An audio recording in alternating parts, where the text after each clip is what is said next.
दोस्तों नमस्कार। दोस्तों मैं विमल शाही आप सभी लोगों का अपने चैनल में स्वागत करता हूं और उम्मीद करता हूं कि आप लोग सभी लोग स्वस्थ होंगे एवं मस्त होंगे। सभी राष्ट्रवादियों और सनातनियों से ये निवेदन रहेगा कि आप लोग मेरे चैनल को सब्सक्राइब कर लीजिए और वीडियो को लाइक शेयर एवं वीडियो पर कमेंट भी कीजिए। दोस्तों आज हम लोग बात करेंगे मिल्कीपुर विधानसभा में जो उपचुनाव होने जा रहा है उसके बारे में बात करेंगे। जी हाँ दोस्तों, पहले हम लोग ये बात करेंगे कि आखिर मिल्कीपुर विधानसभा में उपचुनाव हो क्यों रहा है। जी हाँ दोस्तों, मिल्कीपुर विधानसभा के जो विधायक थे अवधेश प्रसाद, वो विधायकी का इस्तीफा देकर लोकसभा का चुनाव लड़े थे 2024 में। मिल्कीपुर जो विधानसभा है वो अयोध्या या फैजाबाद की जो लोकसभा सीट है उसके अंतर्गत एक विधानसभा है। तो अवधेश प्रसाद जो हैं वो मिल्कीपुर से विधायक थे और वो विधायकी छोड़कर लोकसभा का चुनाव लड़े और वो चुनाव जीत गए। जी हाँ दोस्तों, अवधेश प्रसाद जब चुनाव जीते तो अखिलेश प्रसाद यादव उन्हें अपने एक ट्रॉफी की तरह लेकर जगह जगह घूमते हैं। लोकसभा में भी जो सिटिंग अरेंजमेंट है उसमें अवधेश प्रसाद को अखिलेश यादव बिल्कुल अपने बगल वाली सीट पर बिठाते हैं और अखिलेश यादव जहां कहीं भी जाते हैं अवधेश प्रसाद को अपने साथ लेकर चलते हैं। अभी दोस्तों महाराष्ट्र के चुनाव के साथ यूपी के करीब 9 विधानसभा क्षेत्रों पर उपचुनाव हुआ था। उसमें मिल्कीपुर पे चुनाव नहीं हो पाया था और जो 9 जो विधानसभा जो सीटें थी उस पर बीजेपी 7 सीटों पर जीती और अखिलेश यादव जो हैं वो सिर्फ 2 सीट जीत पाए।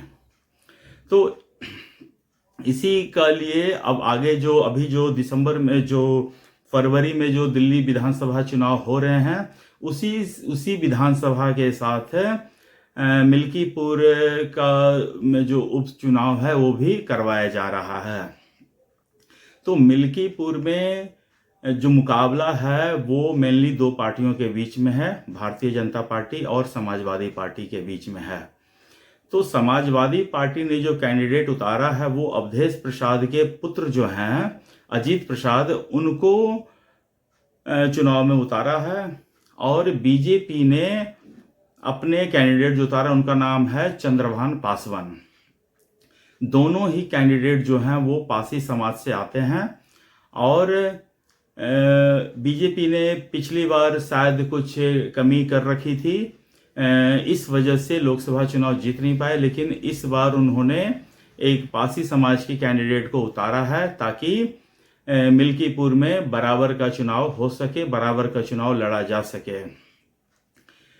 जो पिछला बार जो विधानसभा का उपचुनाव हुआ था जिसमें 9 सीट थी उसमें 7 सीट बीजेपी को आई थी, 2 सीट समाजवादी पार्टी को आई थी। इसी कॉन्फिडेंस से आगे बढ़कर मिल्कीपुर चुनाव बीजेपी लड़ने जा रहा है और मुझे लगता है कि योगी आदित्यनाथ ने जो यूपी के जो सीएम हैं उन्होंने अच्छे से फील्डिंग कर रखी है और अगर कुछ अप्रत्याशित नहीं होता है तो मुझे लगता है कि जो चंद्रभान पासवान है बीजेपी के कैंडिडेट वो चुनाव जीतने में सफल हो सकते हैं।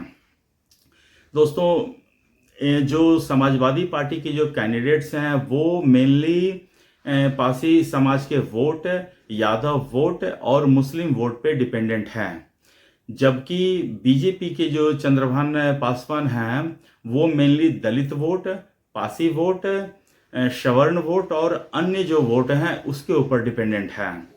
अब देखने वाली बात यह है कि पासी समाज के कितने लोग इन्हें अपना नेता मानने को तैयार है, ये एक देखने वाला। अच्छा, इसमें एक तीसरा एंगल ये है कि लोकसभा चुनाव में मायावती ने भी अपने कैंडिडेट्स उतार दिए थे और उन्हें करीब 55,000 वोट लेकर आ गए थे। इस वजह से बीजेपी जो लोकसभा चुनाव था वो हार गए थे। तो उपचुनाव में एक अच्छी बात यह है बीजेपी के पॉइंट ऑफ व्यू से कि मायावती ने अपने कैंडिडेट्स उतारने से मना कर दिया है। जनरली ये मायावती या जो बहुजन समाज पार्टी का जो नेचर है, वो उनका ये मानना है कि वो विधानसभा के जो उपचुनाव होते हैं उसमें वो पार्टिसिपेट नहीं करते हैं। ये उनकी रणनीति रही है। तो जो दलित वोट जिसके ऊपर मेनली मायावती का कब्जा होता था, वो दलित समाज इस बार फ्री फ्लोटिंग वोट हैं। वो या तो हो सकता है कि समाजवादी पार्टी की तरफ जाए या फिर बीजेपी के पास जाए। तो अगर मायावती ने अपने कैंडिडेट्स नहीं उतारे हैं तो मुझे लगता है कि दलित समाज का वोट जो है फिर वो बीजेपी के साथ जाएगा, क्योंकि दलित समाज के वोट किसी भी हालत में समाजवादी पार्टी को नहीं जा सकता है। उसी तरह यादव समाज के वोट मेनली समाजवादी पार्टी को ही जाएगा, मुस्लिम समाज का वोट समाजवादी पार्टी को जाएगा, सवर्ण समाज का वोट बीजेपी को जाएगा। अब पासी समाज के लोगों का देखना है कितना स्प्लिट है, कितना जो है सीट वो जो चंद्रभान पासवान है वो खींच पाते हैं। इससे सारा का सारा रिजल्ट डिपेंड करेगा। दोस्तों, दोनों ही कैंडिडेट्स से मिल्कीपुर उपचुनाव में जो दोनों ही कैंडिडेट्स हैं वो काफ़ी युवा हैं। चंद्रभान जहां 37 साल के हैं, वहां पर अजीत प्रसाद जो है वो 35 साल के हैं। चंद्रभान का कोई लीगेसी नहीं है कि वो किसी नेता के बेटे हैं, ऐसा नहीं है। वो अपने मेहनत से पंचायत का चुनाव, जिला पंचायत का चुनाव जीते हुए हैं और अजीत प्रसाद जो है उसी जिला पंचायत के चुनाव में हारे हुए हैं। और अजीत प्रसाद के साथ लीगेसी साथ चल रही है। वो जो है अवधेश प्रसाद के बेटे हैं, ये एक उनका प्लस पॉइंट है। लेकिन जब उपचुनाव होता है तो इसमें इस तरह का कोई रणनीति नहीं चलता है। तो मुझे लगता है कि पासी समाज के लोग फ्री होकर अपने वोट दे सकेंगे, जिन्हें भी देना है उसे वो वोट अपना देंगे। और इस तरह मिल्कीपुर का चुनाव का जो पूरा है समीकरण सेट हो चुका है।